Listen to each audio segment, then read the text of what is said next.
महापालिकेच्या समाज विकास विभागाद्वारे शहरातील महिला उद्योजिका बचत गटातील महिलांच्या कौशल्याला वाव मिळवून देण्याच्या उद्देशानं महिला उद्योजिका मेळाव्याचं आयोजन 5 ते 11 मार्च दरम्यान करण्यात आलं आहे। रेशीमबाग मैदानात हा मेळावा होणार असून मेळाव्याला मुख्यमंत्री देवेंद्र फडणवीस, केंद्रीय मंत्री नितीन गडकरी भेट देणार असल्याची माहिती मनपा आयुक्त अभिजित चौधरी यांनी दिली। रेशीमबाग मैदानात बचत गटाच्या महिलांना त्यांच्या उत्पादनांच्या विक्रीकरिता 250 स्टॉल्स उपलब्ध करून देण्यात येणार आहेत। मेळाव्यात मनपातर्फे महिलांच्या सक्षमीकरणाकरिता सुरू असलेल्या विविध योजनांच्या पात्र लाभार्थ्यांना तसंच दिव्यांग महिलांना धनादेश वितरित करण्यात येईल।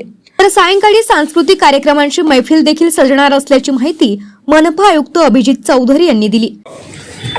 आपण महानगरपालिकेमार्फत 5 मार्च ते 11 मार्च या कालावधीमध्ये रेशीमबाग मैदानामध्ये महिला उद्योजिका मेळावा जे आहे त्याचं आपण ऑर्गनायझेशन करतो आहोत। त्याचं उद्घाटन जे आहे 5 मार्च बुधवारी संध्याकाळी 5 वाजता हे आपण आयोजित केलेलं आहे।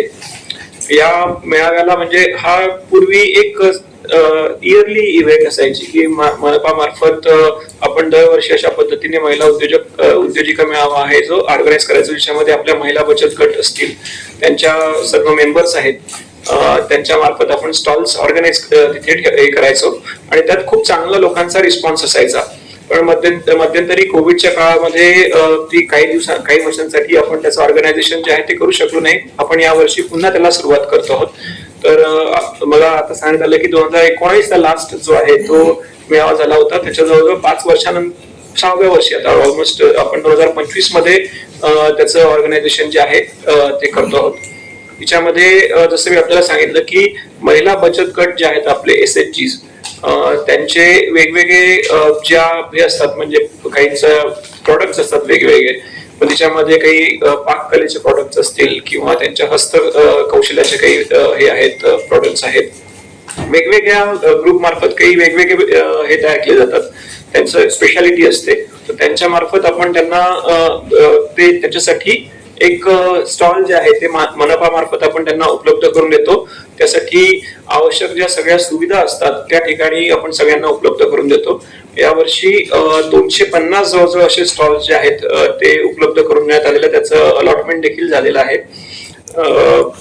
या कार्यक्रमामध्ये आपण जे महिला बाल कल्याण विभागामार्फत किंवा दिव्यांग विभागामार्फत इतरही काही जे वेगवेगळे बेनिफिशरीज साठी जे काही स्कीम्स राबवत असतो त्याचा लाभ जो आहे तो सुद्धा डिस्ट्रीब्यूट करणार आहोत। म्हणजे काही ठिकाणी आपण डायरेक्ट बेनिफिट देत असतो धनादेश, किंवा काही ठिकाणी आपण काही पर्चेसेस करून त्यांना डिस्ट्रीब्यूट करतो, तर ते सुद्धा आपण ज्या इथले या वर्षीचे आपले जे बेनिफिशरीज आहेत त्यांना त्याची वाटप करणार आहोत त्या काळामध्ये। या उपक्रमाला सर्व मान्यवरांच्या शुभेच्छा तर आम्हाला प्राप्त झालेल्याच आहेत। म्हणजे माननीय मुख्यमंत्री महोदयांनी सुद्धा त्याला अटेंड करण्याचं कमिटमेंट दिलेलं आहे। 9 तारखेला माननीय मुख्यमंत्री महोदय असणार आहेत, गडकरी सरांनी 8 तारखेला इथे येणार महिला दिनाच्या दिवशी, यासाठी आम्हाला कमिटमेंट दिलं आहे। पालकमंत्री महोदय यासाठी येणार आहेत आणि जे सिनियर ऑफिसर्स आहेत इथले डिव्हिजनल कमिशनर असतील, पोलीस कमिशनर, इतर सर्व जे आमचे अधिकारी आहेत, डिस्ट्रिक्ट कलेक्टर आणि आमची टीम पूर्ण ही या उपक्रमासाठी आम्ही सर्वजण इथे उपस्थित राहणार आहोत आणि आम्ही ऑर्गनायझेशनसाठी सुद्धा प्रयत्न करणार आहोत व्यवस्थित। यावेळी अतिरिक्त आयुक्त आंचल गोयल व समाज विकास विभागाच्या उपायुक्त डॉक्टर रंजना लाडे उपस्थित होत्या। कॅमेरामॅन सचिन सह सनी भोंगाडे, शंखनाथ, न्यूज नागपूर।